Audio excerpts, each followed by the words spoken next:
Buenos días, buenas tardes, buenas noches, bienvenidos una vez más a un programa de Sembrar Valores en Familia. Hoy tenemos como invitados a Óscar Guilione y a Carlos Torrondell, ambos miembros de instituciones muy relevantes aquí en Argentina y nos vienen a hablar de educación, de calidad educativa y el desafío que se tiene desde lo público y desde lo privado. Temones. Así que si quieren saber más y de qué se trata y escucharlos y pensar y reflexionar con ellos, acompáñennos.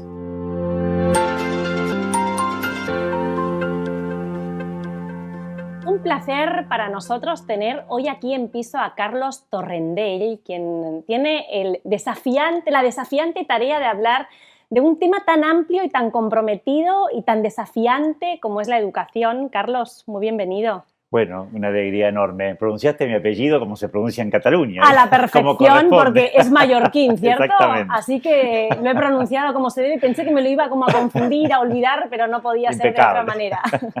Tú eres profesor de la UCA, doctor en educación y además miembro del Consejo Nacional de Calidad Educativa. Así es, así es. Si te parece, arrancamos con un marco de, bueno, si tuviéramos que definir calidad, ¿qué significa calidad en educación? Bueno, siempre es un tema hiperdiscutido, porque te imaginas que tiene que ver mucho también con la perspectiva ideológica de cada uno, Sí. etcétera, y con la cultura de cada uno. Pero desde nuestra perspectiva, desde una perspectiva de un cierto humanismo, pero un humanismo que no sea abstracto, sino Sí. que sea encarnado, la calidad de educación implica un gran desafío que pasa por, primero, generar en las escuelas buenas experiencias de aprendizaje, Sí. y no simplemente de instrucción, sino Sí. experiencias vitales. Y las experiencias vitales, para mí, muy sintéticamente, tienen que tener como dos condiciones fundamentales. Una, que releven muy bien y vuelvan vital la tradición. O sea, Sí. que tenemos que volver a los clásicos, volver a las humanidades, etcétera, aún en la educación técnica. Sí. Pero simultáneamente tenemos que aprender a programar, vincularnos con la tecnología, etcétera, etcétera, que cosa que podemos hacer junto con las humanidades. Y eso es el desafío hoy. Para mí, calidad educativa tiene que ver con esta educación completa, una educación integral, encarnada, no abstracta, y que sea un desafío para los chicos. Eso sería calidad de educación sin ponerle denominaciones tecnocráticas, Claro. que a veces no se entienden demasiado. Mientras hablas, se me abren 1000 puertas y 1000 ventanas donde podría hacer doble clic. Ahora que acabas de decir, hay que volver a las humanidades y a eso me acuerdo de la serie de Merlí, que no sé si la viste. Exactamente, sí, que sí, habla la vi. acerca de la filosofía, ¿verdad? Exacto. Y cómo es súper válida para educar en valores y en cuestiones de agenda hoy a los adolescentes Bueno, y a los chicos, ¿no? Es que una educación de cualquier naturaleza, incluido la familiar, una educación que no pasa siempre por las preguntas fundamentales de la vida, que las tenemos todos, en todo el tiempo, porque a todos nos pasan cosas y habitamos Sí. en esta tierra, es una educación que termina muy degradada Sí. y además es muy desmotivante. Sí. Es una educación que se reduce solo a lo útil, paradójicamente termina, por un lado, siendo inútil y por otro lado, siendo muy poco motivadora. Sí. Entonces, esto implica que no tengo que dejar lo útil de lado, pero tengo que poder enhebrarlo con lo vital, con los desafíos, con la pasión, con la búsqueda de la verdad y con las grandes preguntas. Ese es el desafío, no un bando u otro, Sí. sino precisamente integrar todo. Además, a ver si compartes esta reflexión o este análisis Vale. que hago, donde en realidad uno atribuye a la educación la mayoría de los problemas que hoy suceden, ¿no? Antes se le hacía el culpable a la comunicación, ¿no? Que hay problemas de comunicación. Hoy por hoy parece que nada se puede implementar porque la educación no es lo suficientemente adecuada en todos los sectores y en todos los ámbitos. ¿Estás de acuerdo? Sí, sí y no. Porque el problema es que la educación es un problema de la sociedad, Sí. no es de la escuela solamente. Entonces, vos habrás visto alguna vez que si uno está en Buenos Aires cruza la calle por cualquier lado y si de golpe va a un país donde todo es más ordenado, inmediatamente el mismo argentino, en cuanto vea lo que está alrededor, cruza por donde tiene que cruzar. Entonces, la educación y los valores cotidianos van más allá de la escuela. Uno no le puede pedir a la escuela todo. Le puede pedir, por supuesto, que haga un cambio social. Sin duda, la escuela debería ser un lugar en donde de alguna manera se mejore lo que pasa en la sociedad, pero tampoco le podemos pedir a la escuela todo. Entonces, ahí está un poco el desafío. ¿Cómo generar escuelas que realmente, en algún sentido, sean un poco contraculturales? O sea, cuestionen la cultura y la mejoren, pero al mismo tiempo no creamos que todo se va a resolver en la escuela porque toda la sociedad está educando todo el tiempo. Ok, ¿y crees que, por ejemplo, digamos, hoy los jóvenes cuando tienen que elegir una carrera, no sé si son muchos los que eligen magisterio, dada la realidad, en este caso, argentina? Sin embargo, le atribuimos a los maestros y a la escuela parte de la responsabilidad del aprendizaje de nuestros hijos y de nuestra futura sociedad.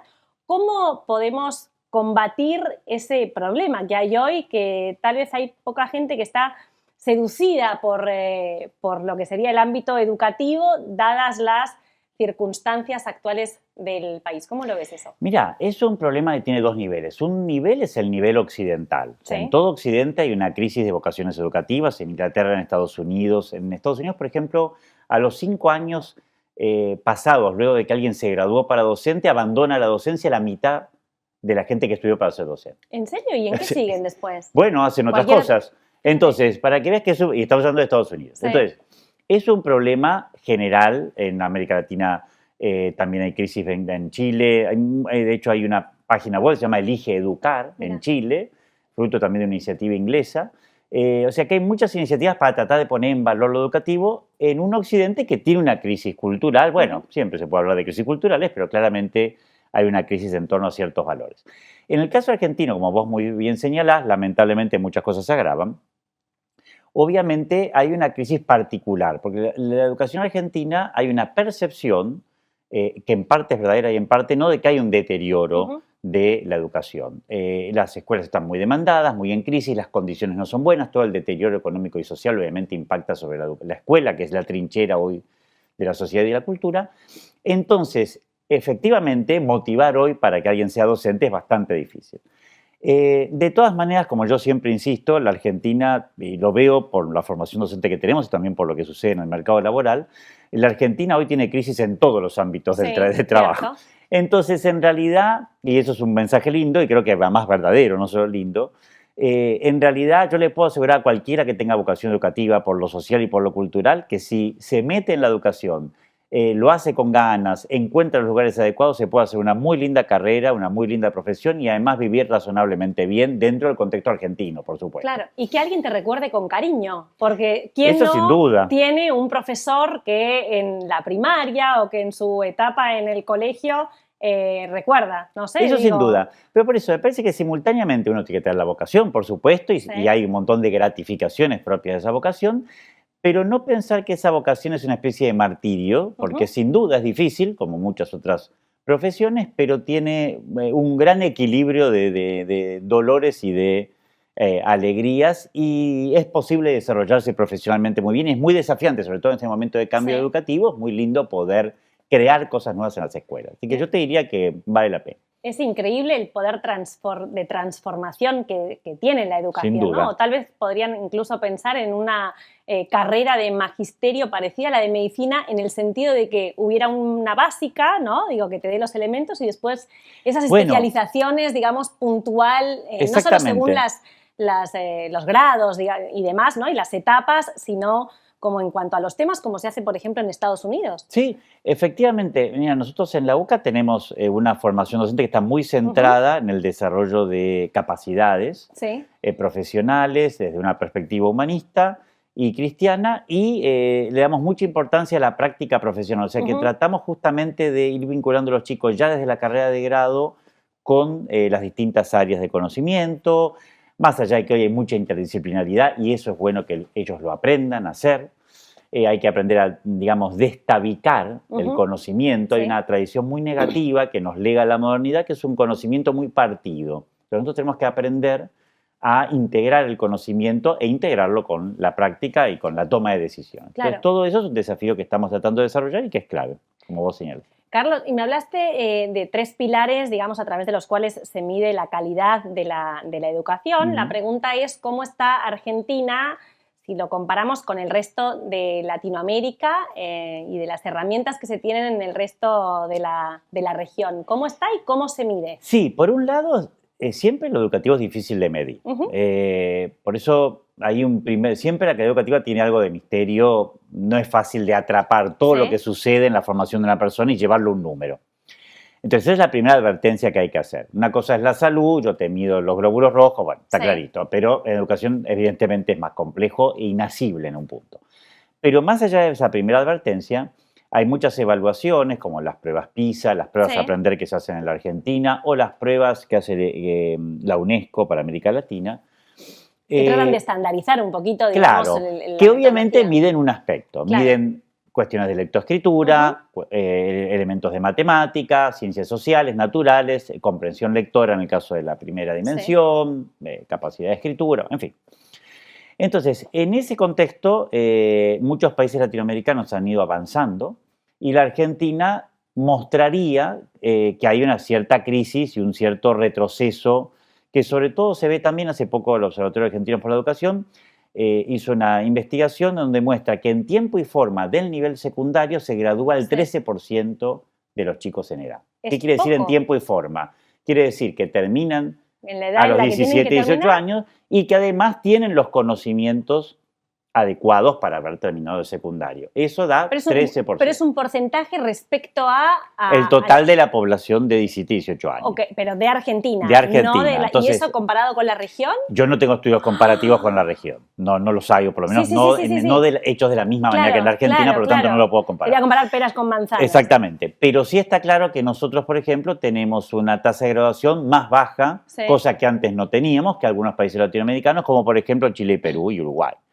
Entonces, efectivamente, si uno mira la estadística dura, en términos de matrícula y de graduación, la Argentina antes lideraba, aún en relación con países como España, por ejemplo, en la primera parte del siglo XX, lideraba la escolarización primaria y secundaria, y eso ha dejado de pasar ya no solo en relación con países de Europa o Estados Unidos, sino en relación con países sudamericanos. Claro. Entonces, eso muestra que la Argentina ha tenido un deterioro. Ahora bien, el problema es ¿qué causa qué? Porque ahí hay que agregar también que la Argentina es el único país de América Latina que ha, bueno, Venezuela está en una situación similar en los últimos años, que ha tenido, o algún país centroamericano, que ha tenido un deterioro económico y social de esta magnitud. La Argentina tenía en la década del 70 más o menos 10% de chicos pobres, hoy tiene casi 60%. Entonces es el único país del mundo que ha tenido un deterioro de magnitud. Todo eso te impacta sobre lo educativo. Entonces, no sé si es el problema del sistema educativo solamente, no es por defender el sistema educativo. Digo, todo eso impacta y no es fácil de enfrentar.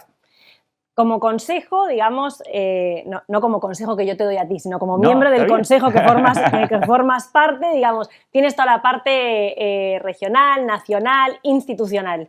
Pero a todos los que nos están mirando en sus casas, que tienen hijos o que a lo mejor no tienen familia, pero tienen un vecindario o alguien en quien impacta y transforma, ¿cuál sería el mensaje que les dejas para que aporten y formen esa sinergia que se tiene que hacer desde cada uno, desde sus casas y su ámbito con lo institucional que tú lideras? Mira, voy a decir algo que tal vez parezca banal, pero es mucho más divertido dedicarse a acompañar a alguien para que aprenda que a mirar TikTok.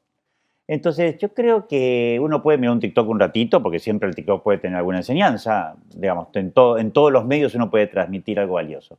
Pero lo que tenemos que hacer es dejar esas adicciones para mí de lado, que todos vamos configurando. Hay muchos estudios además que muestran ese impacto fuerte de la adicción tecnológica malentendida, no la que uno usa para bien, que está perfecto, y tal vez entusiasmarnos viendo cómo los chicos pueden aprender.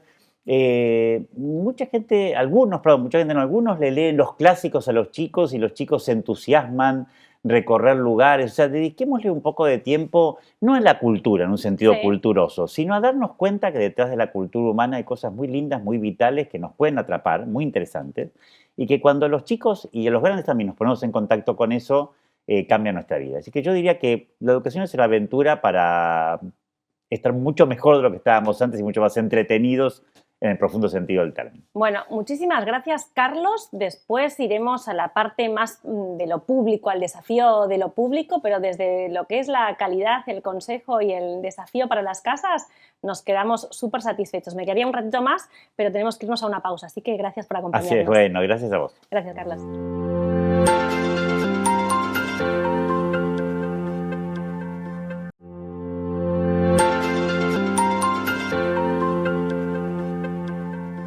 Hablábamos de desafíos educativos, que es un tema que podría darnos para muchos programas que seguramente tendremos, pero en este segundo bloque nos acompaña Óscar Giglione, que es todo. O sea, cuando digo todo es, habitualmente lo hago de memoria. Óscar, bienvenido. Muchas gracias. Pero la verdad que tienes tantos títulos y premios y reconocimientos que me quedo con el de abanderado social y con alguno que te haya dado alguna empresa desde el 2015, 2016, has sido destacado y reconocido por tu trabajo. Felicitaciones. Muchas gracias, gracias por la invitación. Yo hoy aquí para poder ligar ese desafío de calidad que teníamos, esos estandartes que se esperan tener en una calidad educativa, ¿cómo lo llevamos a lo público?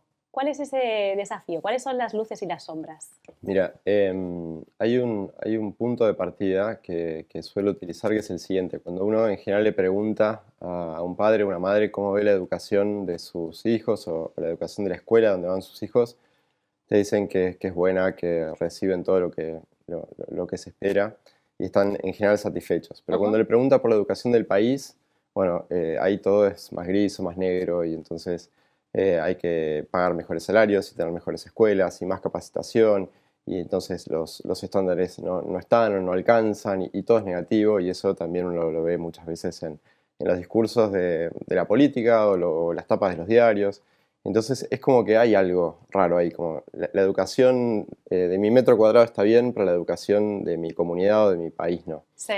Entonces, en esa suerte de contradicción, porque esas escuelas están dentro de ese país o son parte de esa noticia, creo que hay un trabajo como muy colectivo de hacernos cargo, que tiene que ver con tener claridad desde los estándares hasta qué es lo que se espera que la educación genere o produzca o desarrolle en cada uno de nuestros estudiantes, pero no solamente desde una definición técnica, ¿no? Sino como un abordaje más, como para ir de lo más general a lo más particular, como más cultural, de decir, bueno, esto es algo que tiene que ser importante para todos, que no necesariamente hay que abordarlo desde un lugar negativo, sino desde un lugar propositivo. De hecho, así como hay muchos desafíos, hay muchas buenas noticias educativas en las últimas décadas, y entonces creo que apalancándose sobre lo que ya existe, uno puede generar mejores propuestas, pero bueno, te digo de vuelta, desde un lugar positivo, desde un lugar de desarrollo, ¿no? Desde un lugar puramente de crítica o de destrucción o de una mirada muchas veces negativa, que es lo que termina sucediendo como una profecía autocumplida, como la educación está tan mal, entonces nadie quiere ser docente, entonces no quiero mandar a mis hijos a la escuela. Los chicos y las chicas dicen, bueno, ¿para qué voy si no aprendo? Pero no es que no aprenden, o no es que no están, o no es que no haya una burocracia al servicio de esa educación, sino que es un reflejo de nuestro propio interés, involucramiento y nuestro potencial como sociedad.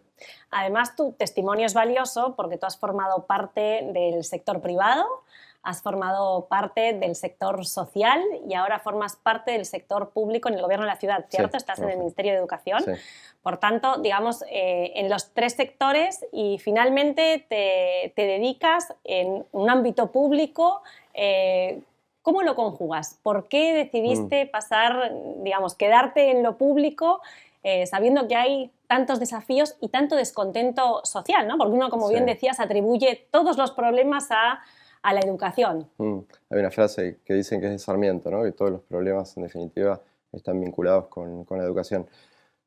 A título personal, creo que cuando uno es consciente de las oportunidades que tiene en la vida, se las merece si es capaz de trabajar para que otros también las tengan, ¿no? Y entonces ese fue un poco mi proceso más personal, pero creo que no es algo individual, creo que hay mucha gente que se dedica a lo público, se dedica a lo social, se dedica a la educación, porque a través de ese compromiso ve que se pueden transformar realidades, ¿no? Sí. Y entonces, de vuelta, cuando uno sale a la calle y hay cosas que ve que no le gustan, puede decidir no verlas, puede decidir criticar o puede decidir actuar. Y creo que los que cambian las cosas son los que desde distintos lugares, asumiendo muchas veces desafíos, incomodidades, haciéndose cargo de posibles liderazgos que si no los toman quedan vacíos,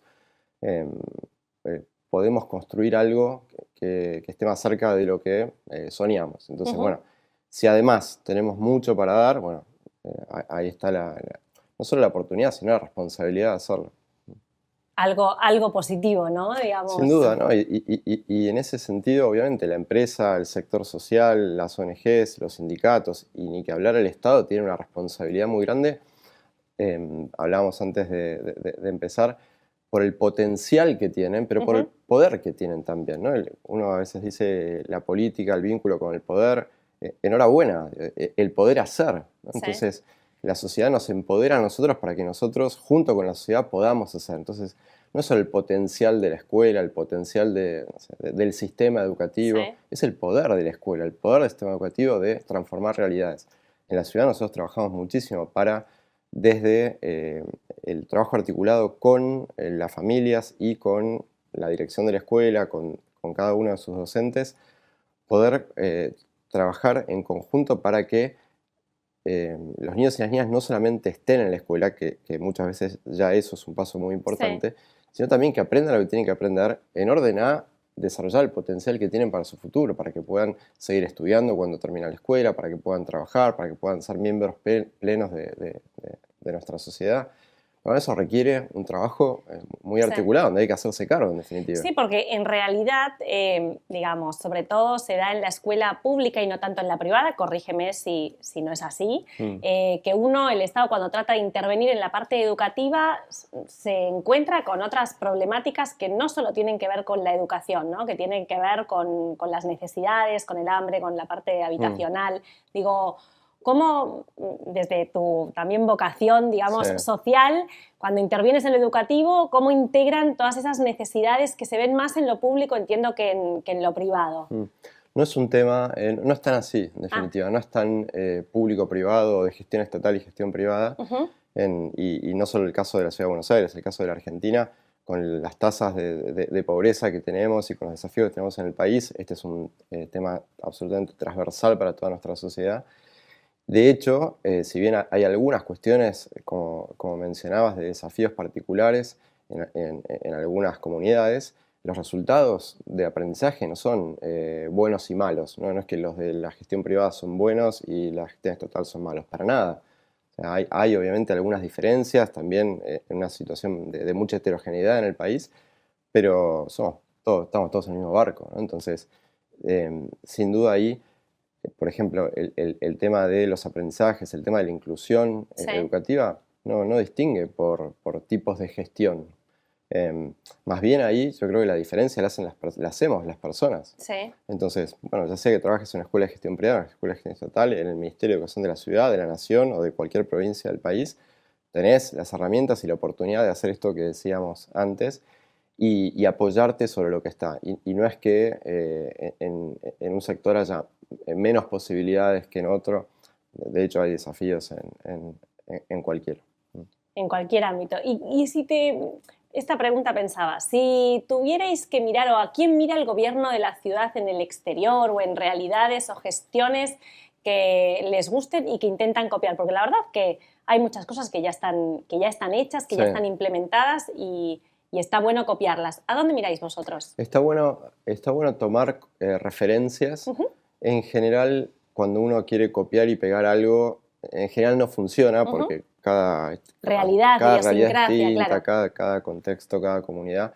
Pero eso no quiere decir que haya que inventar la rueda todo el tiempo, entonces uno puede tomar distintas cuestiones. De hecho, muchas veces la Ciudad de Buenos Aires, por ejemplo, es faro de sus políticas para otras jurisdicciones. Esa era mi segunda pregunta, digamos. ¿A vosotros quién os mira y qué es lo que se copia, ¿no? Y otras veces nosotros también tomamos el caso de, por ejemplo, ¿no? Cuestiones de Brasil, de Uruguay, de Chile, de otros países. Incluso, por ejemplo, ahora trabajamos mucho en un tema de fluidez y comprensión lectora junto con la provincia de Mendoza. O sea, definitivamente hay mucho poder de articular, de experiencias y de producir las propias, ¿no? Y entonces ahí yo creo que lo importante es, a tu pregunta, entender para qué, ¿no? Si vos tenés claro el propósito y hacia dónde vas y qué es lo que querés que suceda en un proceso con determinados recursos, 4 años, suponte, entonces es más fácil entender, bueno, qué es lo que voy a mirar, cómo lo voy a adaptar, cómo lo voy a evaluar, cómo lo voy a seguir, cómo lo voy a enriquecer.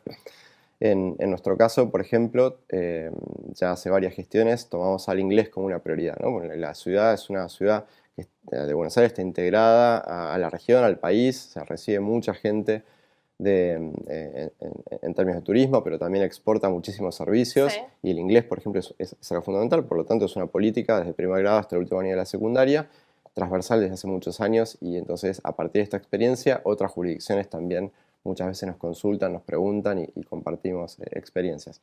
Por ejemplo, ahora también cuando llegas al último año del nivel secundario haces una práctica profesional en ambientes productivos que en general ya venía sucediendo en escuelas técnicas, pero no en escuelas con otras orientaciones y eso lo implementamos acá para generar un mejor vínculo entre la formación y el trabajo. Bueno, eso también es parte que Claro. compartimos con otras jurisdicciones, cómo eso va sucediendo. Pero bueno, en definitiva, eso responde a una visión. Nosotros queríamos un sistema, o queremos un sistema educativo que prepare a los niños y a las niñas para salir a la cancha una vez que termina Claro. su paso por la escuela. Bueno, hay que integrarlo, hay que dar herramientas, hay que generar experiencias. Oscar, y ya para terminar, el sistema educativo, digamos, vosotros veláis desde lo institucional para, bueno, garantizar el acceso a la educación y una educación de calidad. Sin embargo, sin los soldaditos o sin las personas que forman parte de ese sistema educativo, que serían los docentes, no sería posible. Una frase marketinera o algo para atraer a aquellas personas que tengan vocación o a los jóvenes que a lo mejor nos están Sí. escuchando para que realmente estudien, que se formen y que sean articuladores de esa transformación educativa que necesita nuestra sociedad. Te la dejo en tus manos. Esa responsabilidad, esa publicidad la tienes que hacer tú. No hay otra profesión en el mundo como ser docente. O sea, es mi trabajo de todos los días. Compartir y trabajar con docentes en la ciudad, cuando trabajé en el Ministerio de Educación de la Nación, en muchos lugares del país también, y ver cómo te relatan ese vínculo a través del aprendizaje que tienen con sus estudiantes, cómo les brillan los ojos, cómo aprenden, cómo se desafían, cómo incluyen y se incluyen en la comunidad, hace que todo valga la pena. Bueno, pues nos vamos a quedar con eso, con vale que todo valga la pena, ¿no? ¿Y alguna frase de Sarmiento que nos quieras compartir? El otro día con el tema del Día del Profesor, de no sé qué, digo, hay unas frases, algunas de Sarmiento que son ideales, ¿hay alguna que recuerdes? Bueno, está esta que todos los problemas son problemas de educación, que de verdad no sé si es de él, pero la gente dice que es de él. Pero sí, sin duda esto de que todo es posible a partir de la educación como propuesta, pero también como responsabilidad de todos, tuya, mía, de toda la sociedad. Me parece que es una buena invitación a que todos nos comprometamos. Bueno, muchísimas gracias por venir, ¿eh? Que Un sigas gusto. haciendo muy bien tu trabajo y siendo testimonio, ¿vale? Muchas gracias. Y a todos vosotros, mil gracias por acompañarnos a Café Cabrales, a Unión Mujer, a Liquidámbar, a Amadeus, a todas aquellas instituciones que están ahí y sobre todo a nuestro público que nos sigue todas las semanas por las redes sociales y en la televisión. Chao, chao, nos vemos.